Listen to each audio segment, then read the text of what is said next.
आज हम शेरदंग guest house ले से निकल गए हैं और आज का हमारा टारगेट है श्रीनगर पहुंचना, जो कि अराउंड 12 से 13 घंटे की जर्नी है। तो अभी बज रहे हैं 8। तो मोस्ट प्रोबेबली रुकते रुकते खाते पीते 15 to 16 आवर लग जाएंगे। तो हमें पहुंचते पहुंचते रात हो जाएगी। तो अभी गाड़ी में हम सामान जो है लोड कर रहे हैं, फिर हम निकल जाएंगे। सो हेलो गाइस एंड स्वागत है आप सभी का लेह लद्दाख सीरीज़ के लास्ट एपिसोड में। और अगर आपने पहले के 3 एपिसोड्स नहीं देखे तो सबसे पहले उन्हें ज़रूर देखिए। पूरा सफ़र एक एडवेंचर रहा है। तो आज था हमारा day 7 from Leh to Srinagar, जो कि अराउंड था 420 किलोमीटर। सुबह 8:30 बजे हम होटल से निकल गए on our way to Srinagar. तो अभी टाइम हो रहा है 9 बज रहे हैं और हम यहाँ पे रुकते हैं एक जगह नाश्ता करने के लिए। फिर हम आगे निकल जाएंगे श्रीनगर के लिए। बीच में मैग्नेटिक हिल वगैरह पड़ेगा, तो कुछ स्टॉप्स हैं जहाँ पे हम रुकते हुए जाएंगे। तो लेह से श्रीनगर का रास्ता काफ़ी ज़्यादा अच्छा है। यहाँ पे आपको बीच में गुरुद्वारा देखने को मिलेगा, मैग्नेटिक हिल आप कवर कर सकते हैं। उसके बाद आप कारगिल में कुछ अच्छे स्पॉट्स घूम सकते हैं और लास्ट में आपका जोजिला पास पड़ेगा, जो कि around one of the highest passes में से एक है। और लेह टू श्रीनगर का रास्ता काफ़ी ज़्यादा सीनिक है। आपको रोड्स बहुत ही अच्छी मिलेंगी। बॉर्डर रोड ऑर्गेनाइजेशन ने काफ़ी अच्छा काम किया है। यहाँ पे आपको सारी रोड्स यहाँ पे फर्स्ट क्लास मिलेंगी। टू श्रीनगर, यहाँ पे गुरुद्वारा पथर साहिब आ गया। तो हम यहाँ पे देर रुकते हैं, फिर आगे बढ़ेंगे। तो लेह से सिर्फ 25 किलोमीटर दूर एक शांत और दिव्य जगह है गुरुद्वारा पत्थर साहिब। ये गुरुद्वारा 1517 में बनाया गया था गुरु नानक देव जी के सम्मान में, जब वो तिब्बत जा रहे थे, और ये जगह उनका एक रेस्टिंग पॉइंट बना था। इस गुरुद्वारे में एक पत्थर रखा गया है जिसमें गुरु नानक देव जी की पीठ के इम्प्रेशन दिखाई देते हैं। कहते हैं कि एक राक्षस ने उन पर पत्थर फेंका था, लेकिन उनके स्पर्श से वो पत्थर नरम हो गया। आज भी वो पत्थर यहाँ दर्शन के लिए रखा गया है और यह जगह भारतीय सेना के मेंटेनेंस में है और सिविलियंस के लिए खुला हुआ है। उसके बाद हम आ गए थे मैग्नेटिक हिल। यहाँ गाड़ी खुद पर खुद चढ़ाई पर चलती है बिना एक्सीलरेटर के। साइंस हो या इल्यूजन, ये जगह सच में दिलचस्प है। इसके बाद जैसे ही हम आगे बढ़ते हैं, हमें ज़ांस्कार नदी और इंदस नदी का संगम देखने को मिलता है। ये जगह लद्दाख में के सबसे खूबसूरत स्पॉट्स में से एक है, जहाँ ये दोनों नदियाँ मिलती हैं, जहाँ ज़ांस्कार का पानी थोड़ा नीला और इंडस का हल्का हरा होता है। माना जाता है कि ठंड के टाइम ज़ांस्कार नदी जम जाती है और उस पर चादर ट्रैक होता है, लेकिन गर्मी के दिनों में इस नदियों का रंग साफ दिखाई देता है। इंडस नदी भारत की सबसे पुरानी नदियों में से एक है और इसी के नाम पे हमारे देश का नाम इंडिया पड़ा था। तो टाइम हो चुका था कुछ 1 बजे दोपहर के। काफ़ी ज़्यादा भूख लगी थी, तो पास के एक रेस्टोरेंट में हम रुके और यहाँ पे लंच ब्रेक लिया। इस रेस्टोरेंट का एम्बियंस काफ़ी ज़्यादा अच्छा है। अगर आप यहाँ रुकना चाहें तो लिंक्स डिस्क्रिप्शन में है।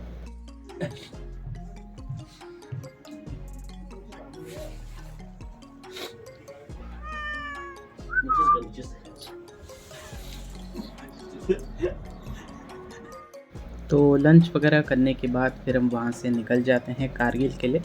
लगभग शाम के 4 बजे हम कारगिल पहुँच जाते हैं। अगर आप भी वहाँ जाएं तो कारगिल वॉर मेमोरियल ज़रूर जाएं। हर हिंदुस्तानी को वहाँ एक बार ज़रूर जाना चाहिए और यहाँ आकर एक अलग ही देशभक्ति का एहसास होता है। तो कारगिल से आगे बढ़ते ही हमें एक बहुत ही अच्छा रिवर व्यू रेस्टोरेंट मिलता है, जहाँ पे हम रुक के थोड़ा बहुत लंच करते हैं और फिर हम आगे बढ़ते हैं। रेस्टोरेंट का लिंक मैंने डिस्क्रिप्शन में ऐड कर दिया है। अगर आप यहाँ आ रहे हैं तो ज़रूर चेकआउट कर सकते हैं। काफ़ी ज़्यादा अच्छा नज़ारा था यहाँ से। तो कारगिल से आगे बढ़ते ही द्रास पड़ता है। द्रास दुनिया की दूसरी सबसे ठंडी जगहों में से एक है जहाँ लोग रहते हैं। अगर आप द्रास आ रहे हैं तो टाइगर हिल ज़रूर विज़िट करें।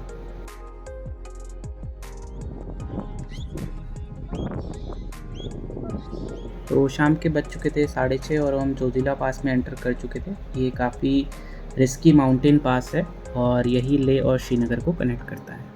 तो फ़ोन की बैटरी ड्रेन होने के कारण मुझे डे 7 का व्लॉग यहीं पे एंड करना पड़ा। श्रीनगर अब बस 70 किलोमीटर्स और रह गया था।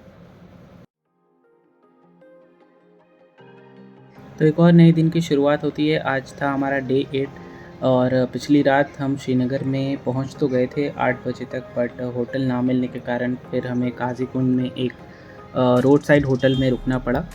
तो ये होटल अराउंड श्रीनगर से 70 किलोमीटर्स दूर था। डे 8 का हमारा डेस्टिनेशन था अमृतसर, जो कि पहुंचने में अराउंड 8 से 9 घंटे लग जाते। तो सुबह 11:30 बजे करीब हमने अपने ट्रिप की आज की शुरुआत की। तो श्रीनगर से अमृतसर का टोटल डिस्टेंस है अराउंड 400 किलोमीटर, जो कि आपको ट्रैवल करने में 8 से 9 घंटे लग जाएंगे। टनल्स ने काफ़ी ज़्यादा जो है आपका ट्रैवलिंग टाइम घटा दिया है। कुछ टनल्स ऐसी हैं जो कि 8 से 9-10 किलोमीटर लंबी हैं, तो आपका काफ़ी ज़्यादा टाइम वहाँ पे सेव हो जाता है। तो अराउंड 2 बज चुके थे दोपहर के, काफ़ी ज़्यादा भूख लग रही थी और हम माउंटेन पासेस से अब नीचे आ रहे थे। तो एक जगह रुक के हमने वहाँ पे लंच किया और फिर हम आगे बढ़े।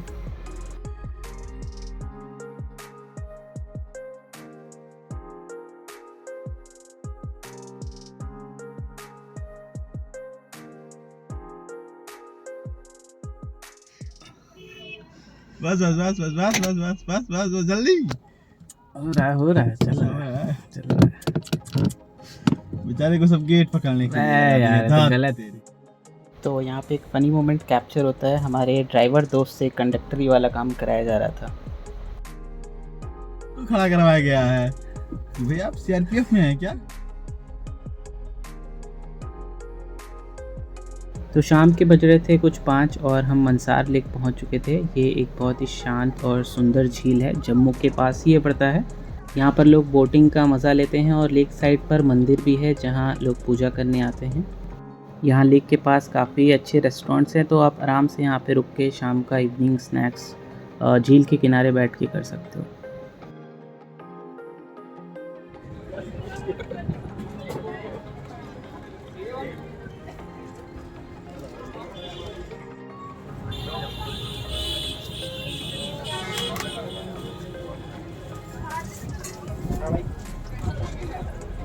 तो शाम के अराउंड 7 बजे तक हम रुकते हैं कुछ इवनिंग स्नैक्स के लिए, जहाँ पे हम राम लड्डू खाते हैं और शिकंजी पीते हैं। फिर हम अमृतसर के लिए आगे बढ़ते हैं।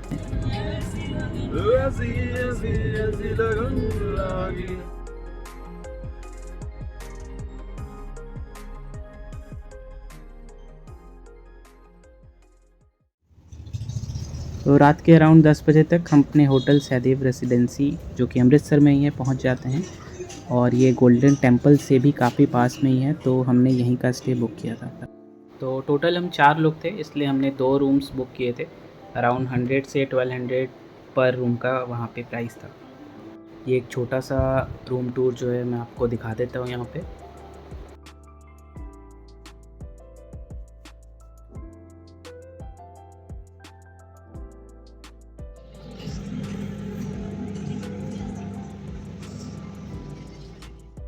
तो रात बहुत हो चुकी थी और भूख काफ़ी ज़्यादा लगी थी, तो हम पास के ही रेस्टोरेंट में चले जाते हैं डिनर के लिए।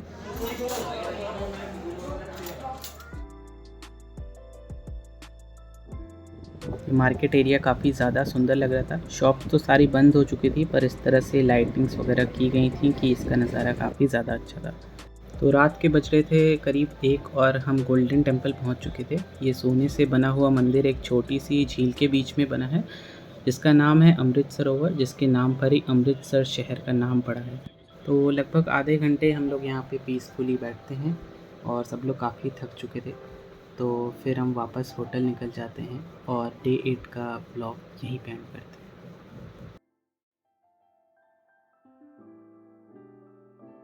तो हेलो, एक और नया दिन। आज है डे 9 और आज हमें ट्रैवल करना था अमृतसर से बैक होम, जो कि गाज़ियाबाद में था, और टोटल डिस्टेंस अराउंड था 450 किलोमीटर्स। तो हमारे होटल के जस्ट सामने एक अमृतसरी नान कुलचे की दुकान थी, तो वहाँ पे हम लोग के फटाफट से सुबह का ब्रेकफास्ट करते हैं और फिर हम आगे बढ़ते हैं। बाघा बॉर्डर जा रहा है गाड़ी, बाघा बॉर्डर बाघा बॉर्डर बाघा बॉर्डर। तो वापस आने से पहले हमने सोचा कि हिस्टोरिकल प्लेस जलियांवाला बाग भी कवर कर लें, तो अराउंड 1:30 बजे हम यहाँ पे आ जाते हैं। ये एक हिस्टोरिकल प्लेस है क्योंकि 1919 में जनरल डायर ने बिना किसी चेतावनी के हज़ारों लोगों पे गोली चलवा दी थी। जिसमें 400 से ज़्यादा लोग शहीद हुए थे और 1000 लोग लगभग घायल हुए थे। मुझे लगता है कि सबको एक बार यहाँ पे ज़रूर आना चाहिए अगर आप अमृतसर आ रहे हैं तो। 2 बजे 1:30 बजे लोग भीड़ देखो, शाम को क्या होगा?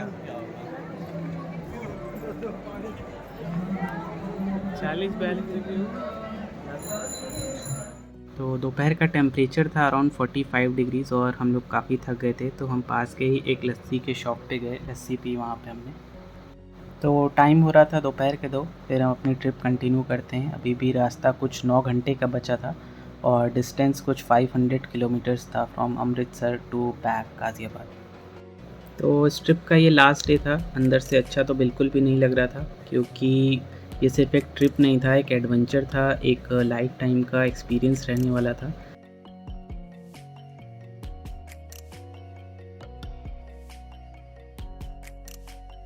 तो अराउंड शाम के 5 बजे हम इवनिंग स्नैक्स के लिए रुकते हैं। इस नेशनल हाईवे पे आपको काफ़ी सारे ड्राइव थ्रू मिल जाएंगे, जहाँ पे आप ब्रेकफास्ट से लेके रात के डिनर तक कुछ भी कर सकते हैं।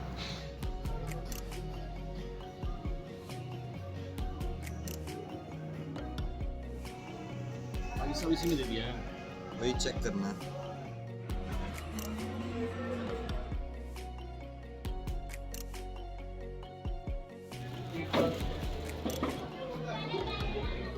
नौ दिन का ये लेह लद्दाख का ट्रिप एक वेकेशन नहीं था, एक लाइफ टाइम एक्सपीरियंस था। वापस आते टाइम सब लोग खुश तो बहुत थे, बट सबको यही लग रहा था कि बस थोड़ा और रुक जाते। मगर हर सफ़र का एक अंजाम होता है और हर अंजाम के बाद होती है एक नई शुरुआत। तो ये था हमारा लद्दाख 2022 का सफ़र, जो कि काफ़ी एडवेंचरस, इमोशनल और लाइफ लॉन्ग मेमोरेबल था। तो अगर आपने अभी तक के एपिसोड्स नहीं देखे हैं तो डिस्क्रिप्शन में मैंने सारे लिंक्स दिए हैं, वहाँ आप ज़रूर चेकआउट करें। साथ ही साथ आप स्पीति वैली का ब्लॉग भी ज़रूर एक्सपीरियंस करें, वो भी आपका दिल छू जाएगा।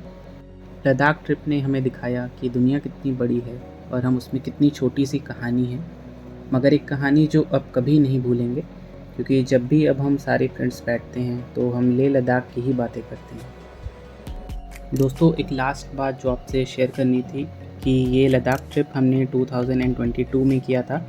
ये ब्लॉग थोड़ा पुराना है, बट यादें अब तक बिल्कुल ताज़ा हैं। थोड़ा एडिट और डालने में लेट हो गया, लेकिन मैंने सोचा कि इतनी खूबसूरत जर्नी अकेले क्यों याद रखना, इसलिए मैंने आप सबके साथ शेयर किया इसको। लेकिन मेरा विश्वास रखिए, ये ब्लॉग सीरीज़ आपको वही एक्साइटमेंट और थ्रिल देगा जो हमने तब महसूस किया था। अगर आपको ये लद्दाख ब्लॉग सीरीज़ पसंद आई हो तो दोस्तों से ज़रूर शेयर करें, लाइक करिए, कमेंट करिए अपने फेवरेट मोमेंट को और सब्सक्राइब करिए हमारे चैनल को। Thank you for watching this video.